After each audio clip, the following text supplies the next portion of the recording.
It's just a bunch of people who thought they were dogging. You don't want to be doing that on Dartmoor. I'll tell you that. You want werewolves? This is how you get werewolves. Dogging on Dartmoor. Asking for trouble. Title of my new album, Dogging on Dartmoor. Hold hands and close your eyes. It's midnight, and you're listening to the Ghost Story Guys. Welcome to the Ghost Story Guys. I'm Brennan Storr. I'm Paul Bestall. And this is the show where we talk about spooks, specters, and all the other things watching us from the shadows beyond the campfire. Some conversations only make sense after the sun has set, and this is most definitely one. Thanks for tuning in. This is episode number 247, and we're coming to you from that tiny mountain cabin you dream about, but can never quite reach. Paul Bestall, my friend, how are you doing? I'm doing very well, my friend. Very well. I've calmed down after watching Spider-Man, so we're all good. Fair enough. As I told you off air, I went for the second time last night. I had quite the run of movies at the cinema. I saw The Invite twice back to back, and then I saw Greg Araki's I Want Your Sex, and then I saw Spider-Man back to back. So it's been a very, very odd course through my tastes this past week. Excellent. Speaking of taste, on this episode, we are sharing some fantastic stories from one of the true greats of British ghost storytelling, and that is Peter Underwood. We're going to be sharing stories on this episode from Where the Ghosts Walk, which is a great collection published, I want to say, in 2013. You'd be right. Nice. So yes, we're going to be sharing some stories from there all around Haunted Britain, and I'm really looking forward to this because I know Underwood is a favorite of yours. You mentioned you had something like, 7 Kindle copies of his books and 10 physical? Yeah, so far, yeah. Yeah, there we go. So one, he's got that many goddamn books. And two, I thought, Paul is going to know this shit. Yeah, I've always loved Peter Underwood. I loved, he was one of those wonderful gentleman ghost hunters, wearing a blazer and a cravat, cigarette and a glass of wine, wandering around stately homes, having an intelligent conversation with other members of the gentry. He did a couple of books about, he did Jack the Ripper. He did one about psychics as well. I think he wrote a book about Marilyn Monroe as well. I think he wrote one about Karloff as well. Yes, he did. Yeah, I've got that. Yeah. I'm about halfway through that series that Karloff hosted, The Veil. Yes. And it's fine. You know, it's from like 1956 or something. So it's dated. And it's what's really kind of interesting and sets it apart, I think, from the Twilight Zone, which was roughly around the same era, is Twilight Zone was so well written. And they always managed to work in some really sharp social commentary. And The Veil just does not. And I sent you a photo, which shows exactly how not dialed in it was, which is George Hamilton as Krishna Naidu. Yes. Yikes. Not great. Halcyon days, eh? Yeah. Oh. Twilight Zone's cast Robert Redford playing Death. And here we are. We've got George Hamilton blacked up. And a guy who looks like Henry Kissinger with a tan playing his dad. Oh boy. Well, before we get to the stories, we're going to thank our patrons. This one's for the patrons. Patrons, we could not do what we do without you. So thank you. Thank you, thank you. Every single person who downloads the Ghost Story Guys, you really do help make us who we are. But people who can afford to support the show financially, you are diamonds in the rough. Without you, none of this would be possible. And while we'd like to thank every single one of you, right now, we're going to thank our latest patrons. They are Quincy Brimstein, the Halloween Queen, Benji, Christopher Bowen, I have a feeling I know who this is. Brian Harvey's Tudor cheese topping. And if that's you, Dav, I'm going to give you a slap. Super Inframan, Asolisus. Asolius. I call it Asolisus. So that's how it makes me feel. All right, well. That's a cavalcade of crazy names. I love it. For real, guys. We love you and your crazy names, and from the bottom of our terrible hearts, we thank you. And if you would like to help support the show, keep us going, Get access to early ad-free releases, bonus conversations between myself and Paul, our monthly live stream, our Ghost Force shoutouts, and so much more. You can click the link in the show notes. You can head to patreon.com/ghoststoryguys. That's patreon.com/ghoststoryguys. You can sign up to become a cabinista on Apple Podcasts, or you can support us on YouTube. And of course, if you are an Apple Podcasts member and you would like to be shouted out here, please screen cap your confirmation screen and email it to us at ghoststoryguys@gmail.com, because we don't get a list of Apple from you folks. We just get an aggregate number, but we would like to make sure we thank you here because we appreciate you too. Again, for bonus shows, early ad-free release, Ghost Force shoutouts, our monthly live stream, and so much more, click the link in the show notes, head to patreon.com/ghoststoryguys, become a cabinista on Apple Podcasts, or sign up on YouTube. All right, Paul, are you ready to explore where the ghosts walk? I was born ready for this book. You know, I believe that.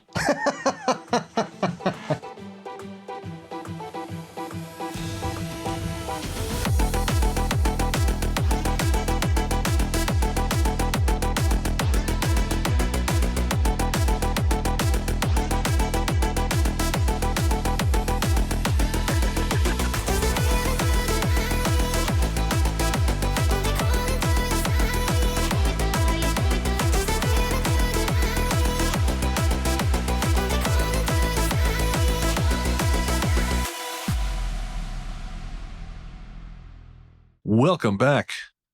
Before we dive into stories from Where the Ghosts Walk, there was something I forgot to mention in the intro segment, which is that our good friend Steve Stred has 2 books out at the moment. They came out earlier this year. It's Kaiju Killers Part 1 and 2. They're a pair of sequels to his book Mastodon, his best-selling book Mastodon, I should say. I was actually very honored that Steve dedicated the second book to me. I was a complete shock when I opened it. But he's also got a new book coming out. It is an installment in the Try Not to Die series, which is a modern take on the Choose Your Own Adventure novel. I know Duncan Ralston, who we've mentioned on the show in past, he once did a voice in one of our skits. He did a book called Try Not to Die at Ghostland, and now Steve is doing Try Not to Die on Werewolf Island. So that will be coming out in September. Steve will be coming on the show to talk about that, as well as Kaiju Killers. But I mention it here because a giveaway is happening with not only copies of the new book, but several past volumes in the Try Not to Die series. So I'm going to put a link in the show notes, and there's a couple steps you got to do to register for the giveaway, but it's very simple. It's free, and you get the chance at winning some pretty fun books. I read Try Not to Die Ghostland a number of times and had a blast with it, and I'm really looking forward to trying not to die now on Werewolf Island. But now it's time for some ghost stories. And first up, we have a story from Camborne in Cornwall. And Paul, if at any point I fuck up pronunciation, jump in and correct me. Hey, well, it's Cornwall. Fucking anybody's guess. Half of them. Yeah, as long as it's not actually in Cornish, I should be fine. Oh, you put your jam on your skull in the wrong place. Oh, they know I'm a tourist anyway, so that's fine. Yeah, but it depends. They might not. It might be even worse. They might think you're from Devon. Never mind a tourist. And then they'll kill you. Okay. I was not aware of the internecine war between Devon and Cornwall. Oh, yeah, they have a big scone war. A scone war? Is this like the jam first and then the cream, or cream and then the jam? Yeah. So who has it right, which is cream then jam?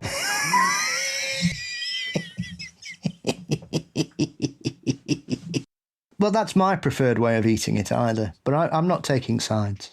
Well, I am. There's that way and then there's the wrong way. Anything else, it's just wrong. But Camborne, Cornwall. So the story goes. While walking her dog along a country road not far from Camborne, Mrs. M.A. King had a curious experience. She was kind enough to write to me and tell me about it. She was walking along the continuation of, is that Tahiti Road? Road? Tahiti, whatever. Okay. Tahiti Road, which runs alongside the Red River and joins the main road somewhere close to Tahiti Hospital. It was a fine Easter Monday, and Mrs. King thought she would take the dog along the quiet byway in that delightful countryside not far from her home. On this occasion, as she and the dog were climbing a long and steep hill, she noticed a woman quite near, facing her, on the little road, walking beside her bicycle about to remount it. As she and Mrs. King were both on the same side of the road, it was obvious that they would be passing quite close, so Mrs. King looked down and put her dog on its lead. When she stood up again, the woman had completely vanished, as had her bicycle. The road was especially steep at this spot, but wide, and if the cyclist had changed her mind about the direction she was going to take and had gone back the way she had come, she would have had to cross the road, turn the bicycle around, and begin pushing it up the hill when she could not have avoided being seen. The only alternative would have been for her to cross the wide grass verge and go into the adjoining field, although there was no gate at that side of the field, and the hedges were high.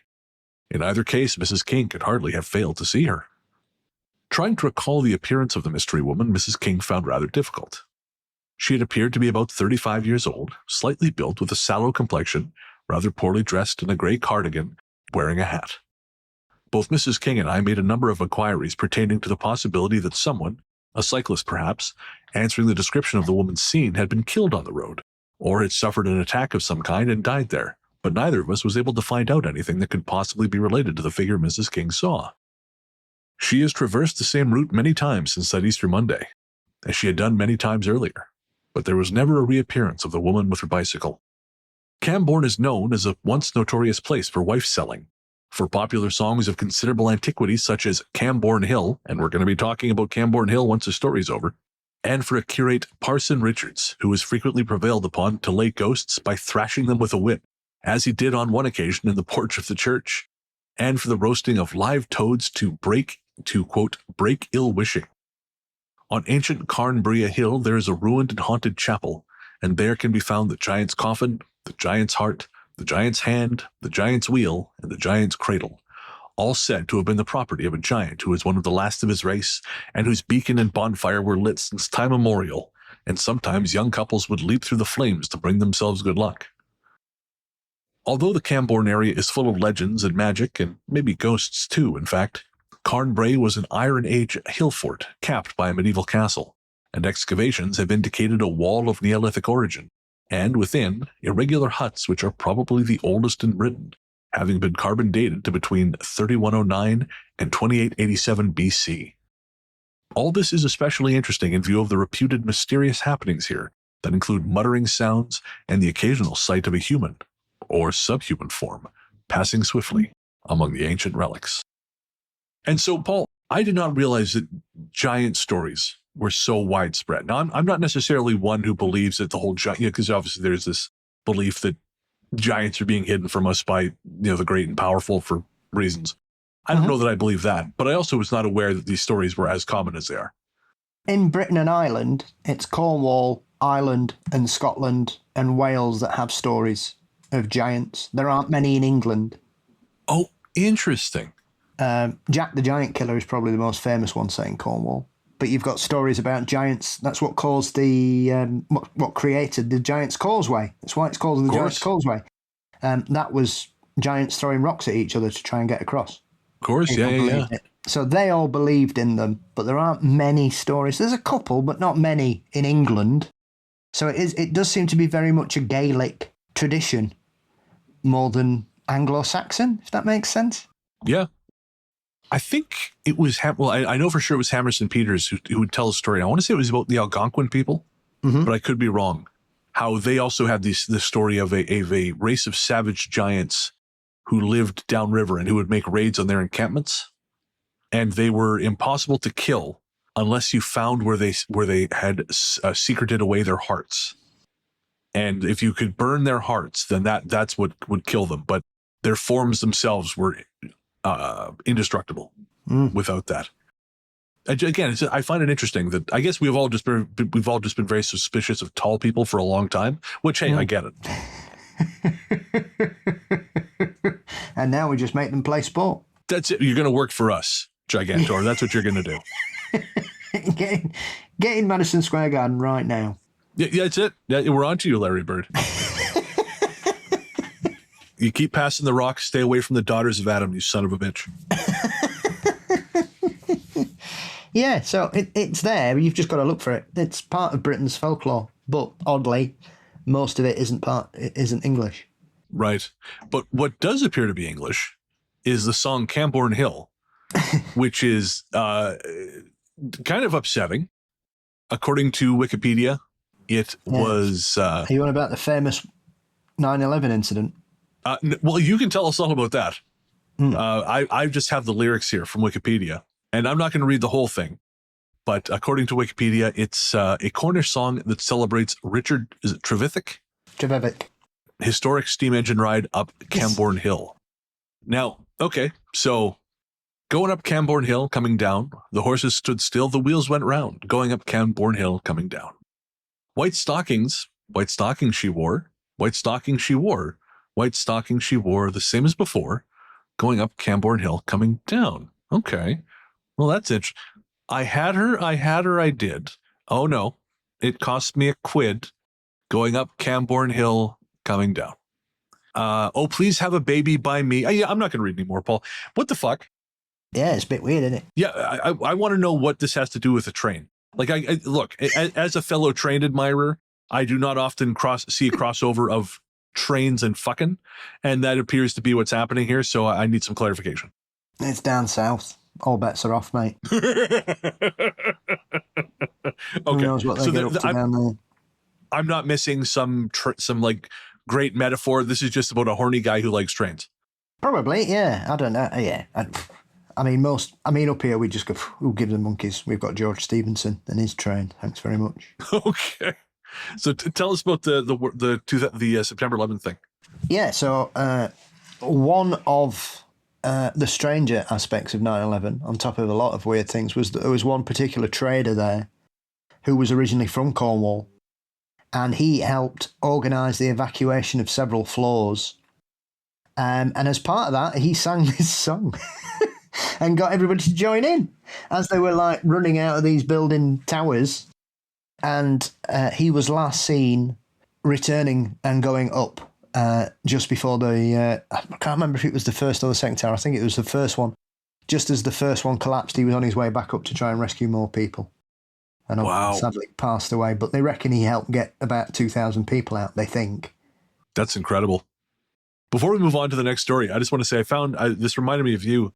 And this was in a neighborhood group on Facebook for Camborne.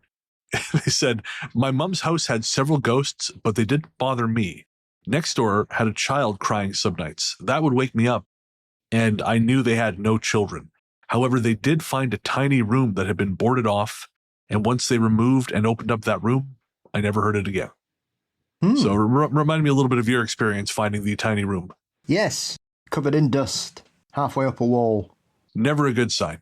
No, especially if it's in the toilet. Yeah, the weird bathroom prayer nook never sat right with me. There's many strange things in that. Well, it was an old vicarage, so I don't know. Well, that makes it worse. It's always funny when I walk past that church and I look at it and think, that's older than America. And the house I grew up in is older than America. 1764. It was built at the same time as the church. Yeah, and the church is in better condition. It certainly is. It's beautiful. My old local church. It's listed. I was reading about it the other week for some reason. It's a listed building. It's grade 2. What does that translate to? It's protected status, so it can't be knocked down, or the only way that can be removed is if a meteor hits it, which in Darton is not beyond the realms of possibility. Some of the things that I've been party to over the years there. Well, before we can be hit by a meteor, we'll go on to our next story. Our next story takes us to Annan in Dumfriesshire in Scotland. Quite a remarkable experience reportedly took place on the stretch of the A75 between Dumfries and Annan one night in April 50 years ago, when two brothers, aged 22 and 14, had the most frightening experience of their young lives. Having spent a short holiday touring Scotland, they filled up their father's car with petrol and were all set for home when they ran into, literally, a bizarre and never-to-be-forgotten event. It was almost midnight, and the dry and moonlit road stretched clear and deserted ahead of them. They'd just been discussing the fact that they seemed to be the only car on the road when a large bird, which they took to be a hen, suddenly flew towards them but then disappeared when it seemed to be hitting their windscreen. The older brother, Derek, who was driving, automatically swerved to avoid the bird or whatever it was, and both brothers felt shaken. But worse was to follow.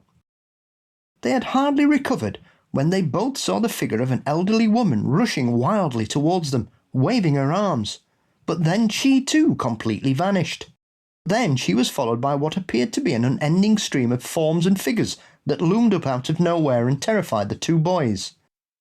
They saw great cats, wild-looking dogs, goats, hens and other large fowl, an old man with long hair who seemed to be screaming, horrifying and frightening sights that appeared to menace them and the car, although nothing made actual contact with them. Derek zigzagged along the road, swerving and braking and repeatedly changing course as they pressed on through the night and into and through, or so it seemed, a menagerie of animal phantoms. As they proceeded into the night, thinking any moment one of the creatures would collide with their car, both noticed an appreciable drop in temperature inside the car, although both the boys were drenched in perspiration at the alarming and distressing events.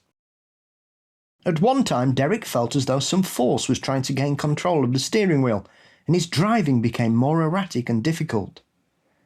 They felt as though they were suffocating and tried to open a window to get some air, but it was bitterly cold outside, and they closed the window and suffered as the sound of screaming, high-pitched laughter and cackling noises added to their alarm and seemed to mock them.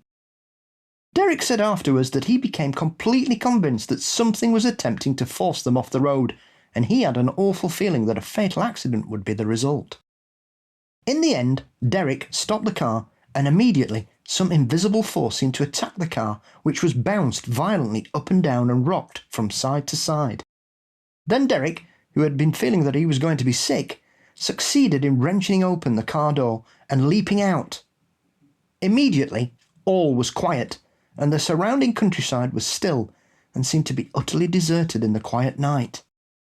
Derek decided to press on home, but as soon as he was back in the car with the door shut and he'd restarted the car, the night was again filled with weird and fearsome figures and terrifying noises that seemed to come from every direction. Trying to keep a straight course through the mass of strange figures that continuously loomed up in front of him, Derek was more than a little relieved to see somewhere way ahead the red taillights of a vehicle. As he drew nearer, he saw that it was a lorry, possibly a large furniture van. Yet no sooner had he been pleased to encounter something normal that night than he realised he was travelling too fast. He was swiftly approaching the slow-moving lorry and found, to his horror, he couldn't move the steering wheel to avoid the lorry. Furthermore, his foot would not move from the accelerator pedal, and a collision seemed inevitable. He screamed to his brother to prepare for a collision, and then they were upon the van, but it had completely vanished. Thankfully, the stream of entities had ceased, and the night seemed normal at last. Derek now found he had complete control of the car, and driving carefully, and much relieved they found themselves approaching Anne. Their night of terror was over. Subsequently, I was able to corroborate much of their experience with the brothers, but later, when I needed to check 1 or 2 points, I'd learned they'd moved to Spain, and I was unable to trace their exact whereabouts. I have to say that I was never completely happy with the reports, although research by Peter McHugh of the SPR in 2011 seemed to establish that the 15-mile stretch of the A75, which is possibly the old A75 rather than the present-day one, has been the scene of a number of unexplained happenings. Andrew Green has referred to a lorry driver seeing a middle-aged couple walking along the road arm in arm. When he stopped his van with the intention of remonstrating with the couple, he found that they had completely vanished. Green also refers briefly to a ghostly car that has suddenly disappeared. In 1995, a couple named Garson and Monica Miller were driving along the same stretch of road when they saw a figure ahead of them. It looked like a middle-aged man who had his arms stretched out towards them, and he seemed to be holding something. He was so close that the couple thought they must have hit him, but when they stopped and searched, there was no sign of anywhere but the figure they'd both seen. In 1997, Donna Maxwell was driving along the old A75 when a man seemed to jump out in front of her car. She slammed on her brakes, but there was no collision, and the man she had seen had completely disappeared. Her 2 children were with her in the car at the time and also witnessed the incident. Donna Maxwell later discovered she was not the only person to see a man who disappeared on that stretch of the road. There are other reports of a mist forming into a figure, of an old woman in Victorian clothes, and other odd and unexplained happenings on what has been called Scotland's most haunted road. So that's just particularly crazy. Like, I don't think I've ever heard of anything like that. That sounds like you're driving like through the afterlife or through hell or something. Yeah, it's crazy. I remember when I read it first, it was the strangest. I mean, there are, as Peter refers to there are tons of stories about the A75 in Scotland. It is infamous. Okay. There are all weird things that go on. You've got the animals, you've got people seeing things, you've got strange lights in the sky, you've got people claiming that the car shakes violently, weird noises, disappearing vehicles. It is a very, very strange place, I have to say. So it is, I would say it's probably the most haunted road in Scotland for sure, probably up there in Britain. I certainly haven't heard anything quite like that from anywhere else. It just, I find, maybe it's something about just the running and it's very, it sticks in your head. Yeah, there are countless reports. I'm trying to think, there's a very famous alien abduction case, and I can't remember if it happened on that same stretch of road as well. No, that was the A70. So, the A70 has an alien abduction. The A75 just got all the ghosts. It's an equal division of labor. That seems fair. Yes. So, yeah, it's a long history. I think I've mentioned it with Ruth as well, where we've talked about these phantom pedestrians that just step out into the road. But I want the sightings in Scotland are very good because you have multiple witnesses in a lot of them.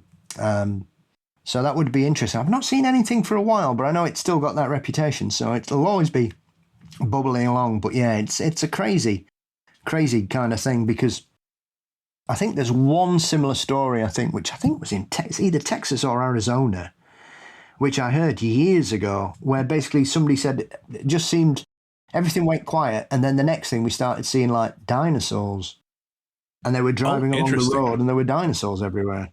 I mean, while I find that unlikely, there are stories from northern Canada of the same thing. So it's hard to hand wave it away completely. You never know. Huh? I mean, I'm not suggesting that there are hidden pockets of dinosaurs still out there, but I'm always of the case that these are one of the things where, because of what you see and where you are, it sticks out, and so it's something weird. Whereas, as I've always said, unless somebody looks really out of place in a street or something, you're not going to think, oh, there's a ghost. 100%. Yeah, that's it. Whereas if you're driving down a lonely stretch of road at midnight and a tiger runs across the road and you're in Scotland, right? Now, there's been some strange stories over the years from Scotland of people keeping like crocodiles as pets, thinking they're lizards in Glasgow and stuff, and having to sell them, and they bought them off a man in a pub, down at Barrowlands. Right. These are the stories that, many a person has made their life's drinking careers out of, but they are there. So, it is, if I was expecting to see a tiger running across the road anywhere, Scotland would certainly be up there, because it wouldn't surprise me if somebody squirreled one away somewhere. I just saw this clip of Penn Jillette talking about Siegfried and Roy. He used to say one of the worst things a showman can do is take something that is very difficult and make it look easy. And he said that's what they did. Yeah. And someone asked him, how do they possibly insure them against the tigers? And Penn said, they just weren't. And he said they used to tell him, well, like, oh no, the reason that, whatever the tiger's name is, like, chews on his neck is because he's got high blood pressure, and it recognizes it, and it wants to, like, help him relieve the pressure. And Penn said, look, man, I've got high blood pressure, and my doctor has never said, hey, just have a tiger chew your neck open. This has never come up. I think this may have just been an excuse to not have to admit that something very dangerous was going on. Well, I remember when they were attacked. Which one got attacked now? Is it Siegfried? It was Roy. Yeah, killed him, didn't it? Oh, did it? I didn't think it was that bad. It was Roy. In 2003, he was nearly killed by Manticore, a 7-year-old white tiger. Because at the time when that happened, they said that it didn't attack him. Did they say he'd fainted or something? And the tiger had just grabbed him round his throat to drag him off stage. Oh, and I thought, how very nice of him. I thought, lads, that's bollocks. Yeah. Oh, yeah. Yeah. You're working with wild animals. I don't care how well trained it is. It's a fucking tiger. All right. Deep down inside, all that's thinking is dinner. That's it. Very nicely coiffured. Smells gorgeous. taste of tan dinner. That's all that is. Yeah. No, according to animal handler Chris Lawrence, who told the Hollywood Reporter this about the event, he says he recalled things started going awry almost immediately during the routine as Manticore wandered far off his mark, which led to Horn making a crucial error. Quote, what Roy did was, instead of walking Manticore in a circle, as is usually done, he just used his arm to steer him right back into his body in a pirouette motion. Manticore's face was right in Horn's midsection. By Roy not following the correct procedure, it fed into confusion and rebellion. Well, I will say the photo that here of Manticore, he does look very beautiful. But not that makes it better for Horn, but for Roy, but regardless. Anyways, moving away from tigers, I found while digging around for this episode, I think we talked about Susan Demeter, the writer. Mm-hmm. Yes. So I was going through her most recent blog post, which is called When Wolves Walk Upright. Mm-hmm. And Susan is, of course, she's from Ontario. And so she has a couple witnesses who have submitted reports. And I encourage you to go to her website or to her Substack. It's susandemeter.substack.com. She has two accounts of dogman looking things from Southern Ontario. But she also references a historical case. And I managed to find the original article from a 1965 edition of the Hamilton Spectator. And it was from Saturday, August 14th. The headline reads, Teetotal Trucker Spots Monster. And the article goes on to say, a 500-pound monster in Smithville? That's what the man said. A Lakeview trucker reported he was driving down Highway 20 just beyond Smithville when he had to turn down a side road to avoid a low overpass. There in the middle of the road was a half-human, half-animal beast, 6 or 7 feet tall, and he estimated weighing about 500 pounds. The beast had broad shoulders, a small head, and long arms. The trucker looked down to change gears, and the beast disappeared. My husband doesn't drink, and he wasn't tired that night, said the trucker's wife. He said if he had a weak heart, he would have died on the spot. But he says he is going back to check for tracks in the daytime. The Smithville Detachment of the Ontario Provincial Police reports no unusual occurrences in the area. So I thought it was interesting that it was enough to make the news. I mean, maybe there wasn't much going on in Hamilton back in 1965. It's hard to say. I don't know if there's much going on in Hamilton now, if I'm not Hamilton honest. in Canada or Hamilton in Texas? Canada, just down the road here in Ontario. Which is quite odd, because there's a Bigfoot flap at the minute in Hamilton in Texas. Oh, no shit. No, there's footage of one walking up a trackway in a forest. Interesting. And what are your thoughts? Does it feel legit? Does it feel like AI? I'm not sure. Well, it's not AI. I'm not sure. Okay. Because I noticed Sam Sheeran on Facebook giving someone shit for posting AI videos. It was Instagram. Sam was giving him shit for posting AI quote videos of Sasquatch being caught on film. Speaking of bullshit artists, it's not related to this story, but there was a great story from Heathrow, a time slip story. We're going to be talking about Heathrow later in the show. And I thought, well, this is fascinating. And then I saw the site it was sourced from, Phantoms and Monsters, and I'm like, oh, never mind. Who's made that up today? Well, yeah, I think we know. Yeah. Yeah. I mean, this is the thing. And I was telling you the other week, I finally dove into Expedition Bigfoot and watched all 6 seasons, I have to say. Right. And seasons 5 and 6 were much better because they'd got rid of one of the cast members and got better people in. But in the 6th season, they have clear footage of a Bigfoot that looks around a tree, turns around, goes back behind the tree, and then it spins around and sets off walking off. That's not a bear. It's not a man in a suit. It's a Bigfoot. And I don't understand why people aren't talking about that. It's as clear as the nose on your face. How odd. I would love, you have to send me a clip. I'd love to see that. Absolutely. But yeah, seasons 5 and 6 of that were brilliant. It's a shame I think they've cancelled it now because, the last 2 seasons were really good. I must admit, I found the first 4 seasons hard work due to one particular person, but, Nobody knows what Bigfoot's hands look like because they've never been described. That's a lie. That's a lie, my friend. You're lying right now. Well, they are on television doing a paranormal show, so I kind of assume there's at least going to be everybody else a baseline amount of bullshit. Dr. Meyer, brilliant. She's a genius. Incredible. Russell Acord, okay, hell. I'd like to get lost with him in the woods. Jesus Christ. I would expect him to be able to fight a bear with his bare hands. He's hard as nails. And then you've got Bryce Johnson. Brilliant. Bigfoot addict and superb actor. And then you had the other person. Who shall go unnamed. Yeah.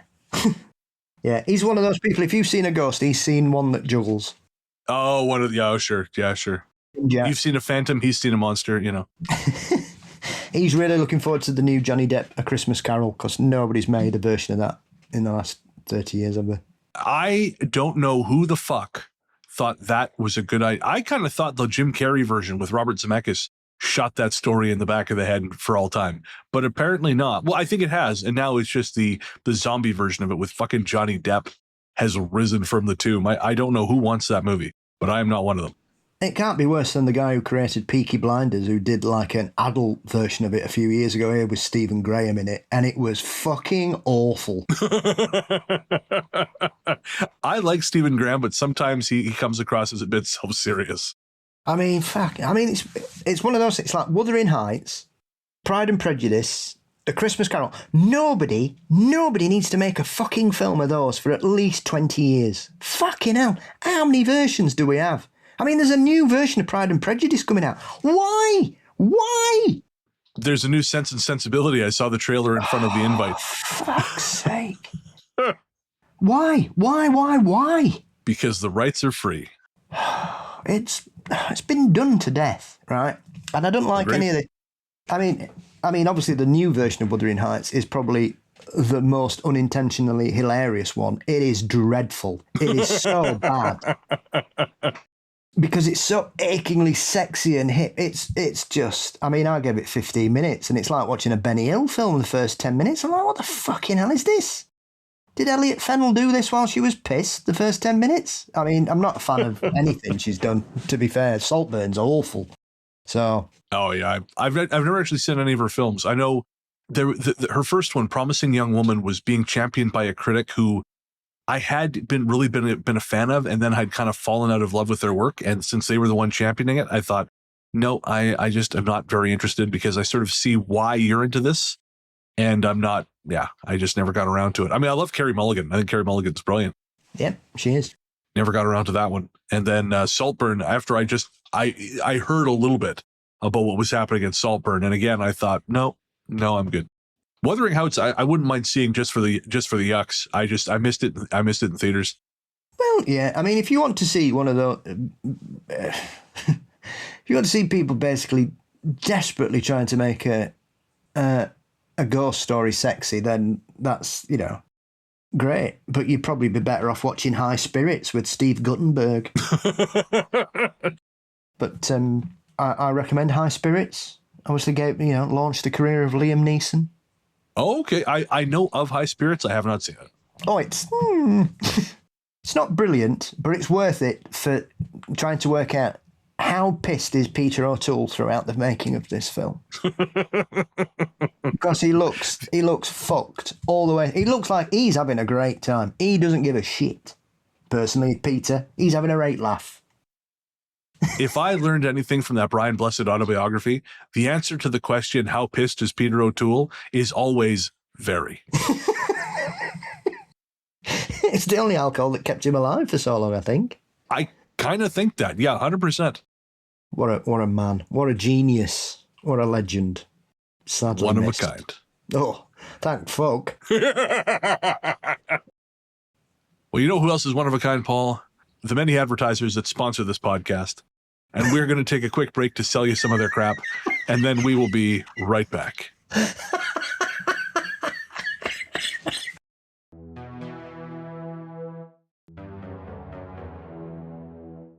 Welcome back. All right. By the looks of the next story, we're off to werewolf country. Yeah, we are indeed, speaking of werewolves. So this is Dartmoor in Devon. Ooh. There is nowhere quite like Dartmoor, with its craggy outcrops and rough moorland, treacherous bogs, purple peaks, and high skies. This great lonely wilderness is peopled by ghosts almost everywhere you look. It is a landscape that has inspired great minds, attracted eccentrics, and given inspiration to countless thousands. It is a place of mystery, and therefore of ghosts. I once spent a night, from choice, in a car with my wife and our dog not far from Dartmoor Prison. It is a night I am unlikely to forget. We, that is my wife and I, saw nothing, but we were conscious of invisible beings all around us, and our dog, a lovely, quiet Springer Spaniel, hardly slept a wink, continually prowling round and round the car, obviously aware of something invisible, unseen, unwelcome, and probably not of this world. It's just a bunch of people who thought they were dogging. You don't want to be doing that on Dartmoor. I'll tell you that. That's going to attract werewolves. You want werewolves, this is how you get werewolves. Yeah, dogging on Dartmoor. Asking for trouble. Title of my new album, Dogging on Dartmoor.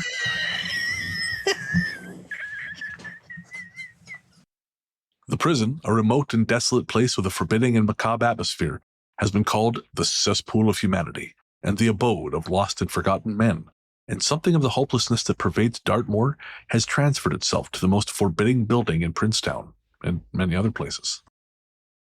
Of the many haunted spots on Dartmoor, Cranmere Pool takes some beating. Notorious for its evil essence and phantom forms such as Benji Gear, a former mayor of Oakhampton who returns here as a phantom black pony. Interesting. The pool, now drained, was once a bog where evil spirits from far and wide were consigned forever. Fox Tor contains Child's Tomb, a spot where a Saxon noble died after being lost in a blizzard on Dartmoor. So cold was he that he just cut open his dead horse and crawled inside, and just before he died he scribbled his will in the horse's blood on a nearby rock. No wonder his shivering ghost has been reported here on cold winter nights, sometimes seen and sometimes heard crying for help through chattering teeth. Among the host of haunted places on Dartmoor, we will look in detail at just one, Fogging Quarry, close to North Hessery, not far from Princetown. It is a place of shadows and solemnity, although a veneer of pleasantness and charm sometimes seduces passers-by. One such was a girl called Becky, and she visited the area during the course of a school walking excursion. She immediately fell in love with the place, telling all and sundry that she would return and one day she would be married there. A couple of years later, while on a short hiking holiday to Dartmoor with her boyfriend Stuart, she insisted on taking him to her adored and idealized Fogging Quarry after spending a night at the Plume and Feathers in Princetown. Stuart had not previously visited the place, but had heard all about it from Becky. Almost weary of hearing its alluring qualities and pleasing environment, he readily agreed to a visit, although the weather was inclement and very different from Becky's first trip. In fact, it had snowed during the night, and snow and sleet showers continued throughout the day. But, having made their decision, they set off, in a mist that lasted for much of the day. But they were determined to enjoy themselves. Stuart tells me he recalls the two of them walking along, singing and joking together as they reached the disused quarry, and walking through it happy to be together and to have found this place they had talked about so often. Certainly they had no thoughts of depression or unease, but suddenly, as if they had walked through a curtain into a field or aura of a totally different kind, they both began to feel unhappy, uncomfortable, ill at ease, and somewhat apprehensive. These feelings came from nowhere, Stuart said, and they grew stronger and stronger as we neared the bottom of the quarry. Upon reaching the bottom, they found it to be largely covered by water, and even the still pools of water seemed oppressive to the solitary pair, and although they were convinced they were alone, they both became more and more uneasy, and noticed a growing feeling that they were being watched by something. Stuart says he uses the word something because there were no people visible, and due to the fact that they had walked around the highest point of the quarry walls, where the moor was visible for miles, they were confident that there were no human beings anywhere in the vicinity. After a few moments, perhaps 5 at the most, Becky said she wanted to go. Immediately. Stuart knew she was not the type of person to be easily unnerved, and feeling much the same himself, he agreed straight away, and they began to prepare to leave at once. As they were making their way out of the quarry, around the pools of water to the opposite side, the feeling of insecurity they had both been experiencing increased almost alarmingly, and they found themselves running to get out. Indeed, such was the unease felt by Becky that she was unhappy about even waiting for Stuart while he took a couple of photographs. Looking back, Stuart realized that during the entire time they had been inside the quarry, when he had repeatedly remarked on his feelings and impressions of the place, Becky had made no comment, apart from saying at the last moment that she wanted to leave. However, once clear of the quarry and its haunting air, once they had left the whole vicinity, she hurriedly explained in a distraught and almost unrecognizable voice that she had never, ever felt so terribly unhappy and aware of some invisible, evil something, or even been so glad to leave a place in her whole life. Stewart told me, in relating the story of that unforgettable visit, that Becky refuses ever to return to Fogging Quarry, and years later she still disliked talking about the place, becoming agitated and worried all over again when questioned as to her feelings. The mention of water and its surrounding atmospheric conditions on occasions is interesting, as there have been many supporters of the suggestion by G.W. Lambert, an SPR president, of course SPR being the Society for Psychical Research, and Tom Lethbridge, and others, that water can act as a kind of magnetic field with hidden power, a geophysical theory that could explain some paranormal activity. Stewart was aware of this theory of a magnetic field affected by water, and perhaps playing back images and feelings, and he told me he felt he knew exactly what such impressions, sensations, and feelings were, as the experience of Becky and himself were literally as though they had walked into and out of those irrational feelings, almost as if they are not our own. Such have been the experiences of some visitors to Fogging Quarry on haunted Dartmoor. There's something specifically about quarries, I will say, that I think has an effect on people. I know some of it is just, it's a spooky, creepy old place. It's empty. It's abandoned, quite often. But I do think there is something to the standing water thing or the running water thing. And I think there's something about digging in the earth that sets a place apart. Because we had that one story way back. I want to say it was in the episode, The Men Who Were Not There, where there was a family in Spain who went for a picnic at a quarry. Yes. And they saw those weird guys in boiler suits who were like bounding up out of the pit. Yes. I think where you're close to the real power of nature or its hidden depths, then all bets are off, really. And I also very much sympathize with Becky here, because I've had this happen where I'm suddenly besotted with a place, and almost invariably that means something is very wrong with it. It hasn't happened as much lately, although there was a photo I took. It's up my Instagram, because I've been walking around doing my night photography again. And there was one spot where I took it, and I was just fascinated by this place. And it was, there's this one bright light and then darkness, but it was actually the light that I found like particularly interesting.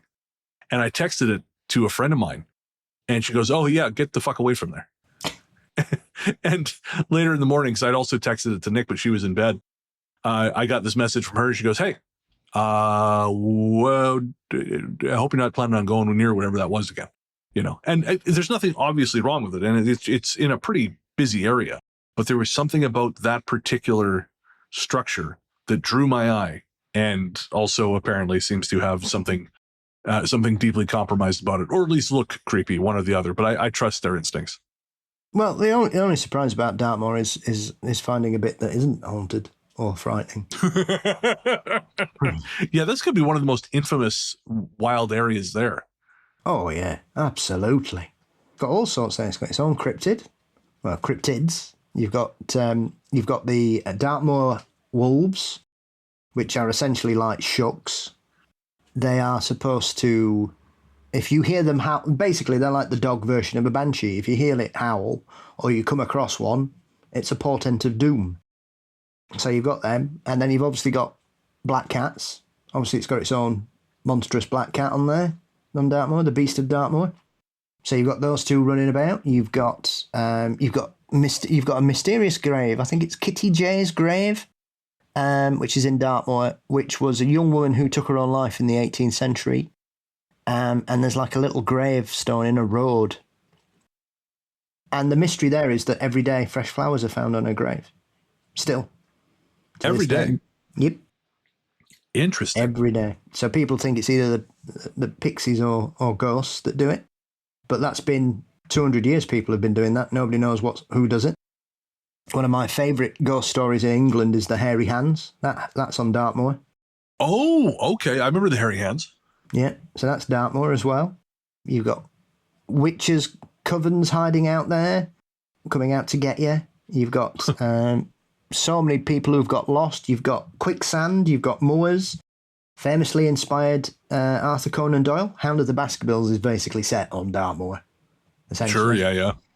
And the Hound is apparently based on the Dartmoor wolf. or the yeast. I think they call them whist wolves or whist dogs or something. Whist hounds. Which means magical or strange. Right.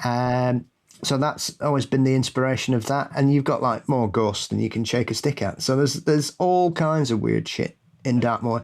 And even itself is a very dangerous place. If you get caught out there and the weather changes, you could die on Dartmoor. It's as simple as that. I think a lot of people forget that England has areas which are that wild. Yeah. I mean, I've found all kinds of weird stuff out. Did I tell you about me finding out about what happened in the Devil's Arse the other week? No. So you know that cave where I've been to see a few films and a few gigs? You don't forget a place called the Devil's Ass. I was reading something about the Devil's Arse and somebody mentioned, I think it was Hugh Williams, who I had on the show the other week, and he was sharing about this place. And somebody in the comments said, oh yeah, I remember that when they had that climber that they had to bury in there. And I thought, what the fuck are you talking about? What are you on about? And in the 1950s, a group of climbers went there and they found a hole into and obviously we're going caving. And this young man, 23 years old, went down there and he got stuck and they couldn't get him out. And eventually he passed out due to carbon dioxide because he was obviously breathing out in an enclosed space. So he basically passed out. So they couldn't get down. They couldn't get anybody small enough to get him, to reach him or anything. And they had to bury him. They just put rocks on him and buried him there because they couldn't get him out. They couldn't risk taking him out. And that was in the 1950s. And he's still there. Jesus, that's dark. So that's just somewhere as interesting as that. Before we move on to our next story, I found this from Reddit. It's not from Dartmoor specifically, but it is from a quarry, which I found interesting. It's odd enough that I thought it was worth telling. I also found an article in the Milwaukee Journal from 1919 that sort of warns about fucking around in quarries. Which actually, maybe I'll read that one first. So this is from the Milwaukee Journal. It's from Thursday, July 31st, 1919. And it's titled Treacherous Swimming Holes. Milwaukee has always been unfortunate in having at its outskirts several treacherous places which claim a big toll every year, the undersheriff explained. Big Blue Hole is one of these places, and the several abandoned quarries near Wauwatosa are others. The Old Smith Quarry, in the memory of Wallace Pies, proprietor of a saloon at State Street and Holly Road, has claimed 13 victims. The Schumacher and the Story quarries have weird records too. It's instinctive for children to want to swim when they see water, even though they know it is dangerous. We believe that wherever there is danger, it is the duty of society to remove it. We must remove the death holes, or station lifeguards at each places. Which I think is a fabulous 180 from where we are now, where, they would just call them freedom holes and they'd actively start throwing kids in them. Like Mel's Hole. What was Mel's Hole again? So it was this guy who rang up claiming that he'd got a bottomless pit in his acreage. And Right. there was no end to it. Like somebody's dog died and they put the dog in it and then the dog came back alive and they'd hear weird noises and you'd throw stuff in there and you wouldn't even hear it at the bottom. And then he got loads of fishing wire to see how long it was, and it ended up being something like 5,000 metres deep or something. I mean, it's all nonsense, but it's a great story. And he was in Washington somewhere, and then you get people going, oh yeah, I know where you're on about. I know where that is. No, you don't.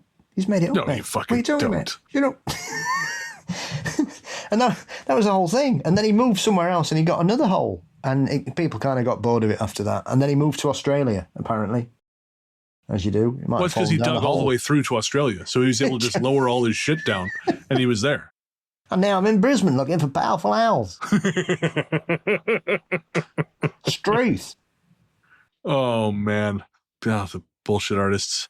The 90s, kids, if you weren't around for the 90s and even up to the early 2000s, but it was kind of fading away by the early 2000s, there was a very specific kind of lying that used to happen back then that doesn't happen anymore because you can validate things immediately. Now, it's not to say lies have gone away. Again, most of the people on Joe Rogan have taught us this, but it is a different kind of lying.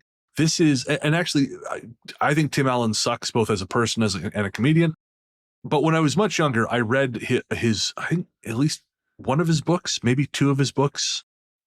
One of the things he called this very specific kind of lying bullshitting. He said, this isn't like a lie. When your grandfather tells you that he used to leg wrestle Mussolini, it is bullshitting. Grandpa's not lying. He's just bullshitting. And Mel's whole, all that stuff, that's a very specific time when you just said stuff. And most people knew you were full of shit and they just avoided you. That's why the shows like Art Bell were so great, because people like that had somewhere to go since they had completely alienated everyone in their neighborhood. He was strange though. He had a level of, he would accept things up to a certain point and then he'd get really short with people who were just making stuff up. And I remember once, there was one guy ran in who claimed to dress up as a cheerleader whilst he was serving in the army and all that, and doing all this. And basically you could tell that this guy had told this story loads of times. It was his story. You know, he's one of them, right? Basically, if he cornered you in a bar, he'd bore you with it. And Bell just destroyed him.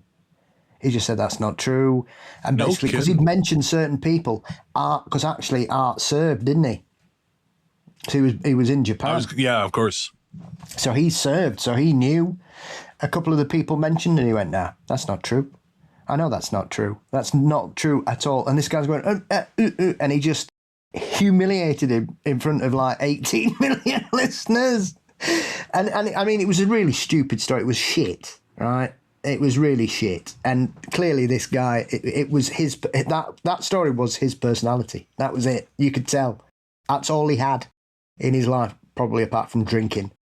And Bell just blew him apart. He just wouldn't. I mean, you've had people talk, you know, seen Mel's hole and, you know, like that guy who claimed to try and fly into Area 51 and he's going, hey, no, I can see some jets coming. What they doing? And he's going, they're going to shoot you down. Oh, they're not going to shoot me down. Or the famous guy who claimed he'd escaped from Area 51 and aliens had got out and it was too late and then we were all going to die. And it blew the station, didn't it? Took the station off air. I'd forgotten that story. That's amazing, that one, because that guy's amazing acting. The fact that Coast to Coast went down for like 20 minutes and they all had to go on emergency generators as this guy was on the phone is a very strange aspect of that story. I mean, that's one of those wonderful moments that just make for incredible radio. It's too late. It's too late, Art. Oh, God. They've got out. So imagine that. Art Bell was willing to let that guy just wax on for however long he wanted. But this other guy, he shut him down. How crushing must it have been to be that other guy? To be like, all these other losers, we're getting unlimited airtime. But I suck so much, he's telling me to get on my bike. Yeah, me and the Nazi, he said no. I'm in the box with the Nazi who used to ring up all the time. That's quitting time, if ever I've heard it. Time to move on with your life, mate. If your cheerleading stories put you in the box with the Nazi, can you tell what I'm doing, Art? Are you looking at a picture of Hitler? Yes, I am. I'm in the shrine. And now he's Secretary of Defense. Secretary of War. Yeah, there we go. Actually, he would be slurring a lot more if it had been him. With his not Nazi tattoos on his chest. Yeah. There's a lot of guys down there, and I'm sure up here in Canada too, who have tattoos that they did not realize were fascist symbolism. Yeah, what luck. Yeah, famously took a TV show down here during the pandemic. What's that? Nazi tattoos. There was one of the contestants, he got loads of tattoos on him, and clearly had Nazi tattoos on him that anybody who's had any misfortune of being having to deal with those kinds of characters knew straight away. You know, it wasn't accident. It didn't look a bit like something, and there was more than one of them. And so they got this whole new TV show about woodworking and, you know, crafting and brilliant. And unfortunately, one of the contestants happened to be a Nazi.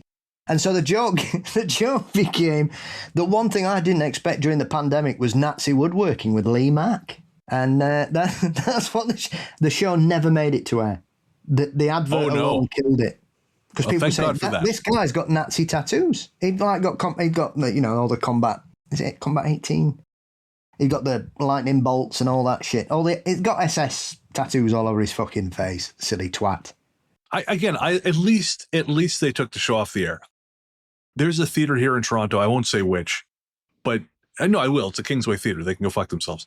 But the person running their social media a couple of years ago was like, he was one of these guys. He's like, I'm a centrist. And he kept on their social media, he kept retweeting these like news pieces that were skeptical of the creep of authoritarianism.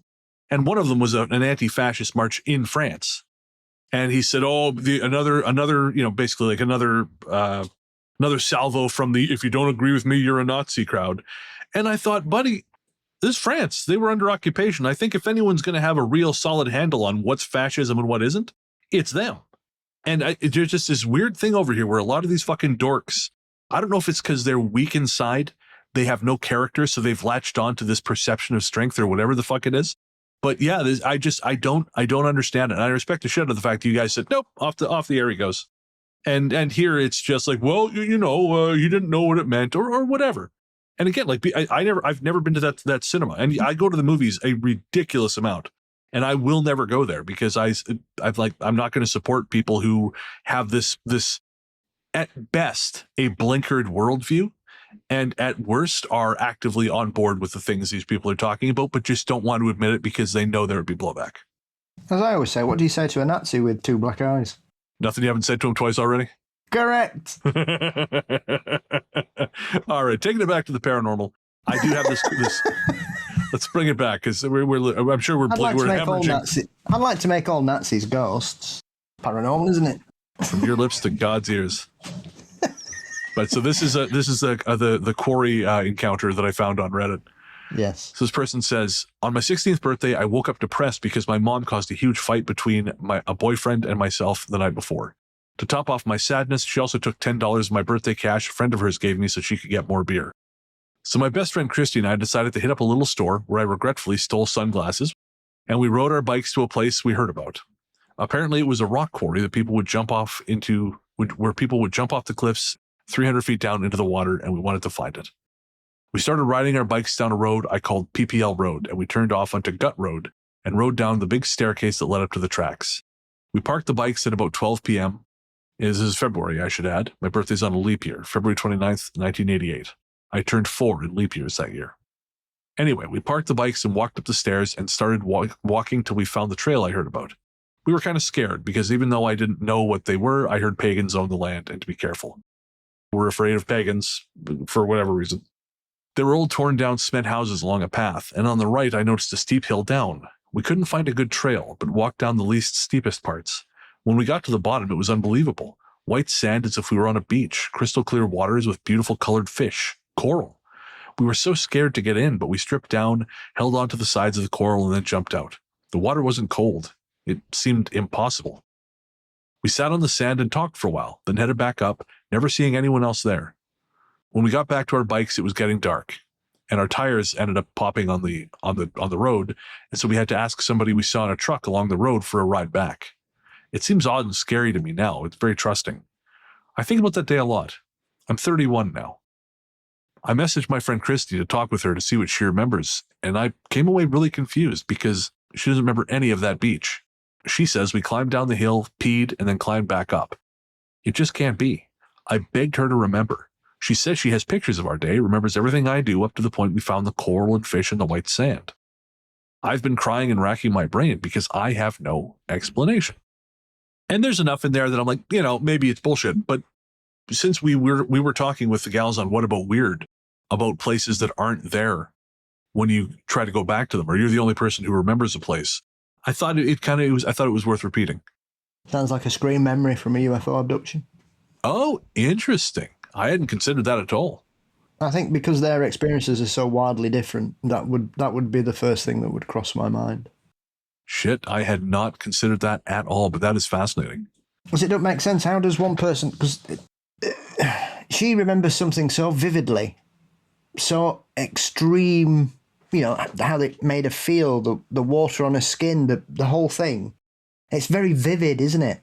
Yeah. Some would say too vivid. And her friend doesn't remember anything. and says, no, none of that happened.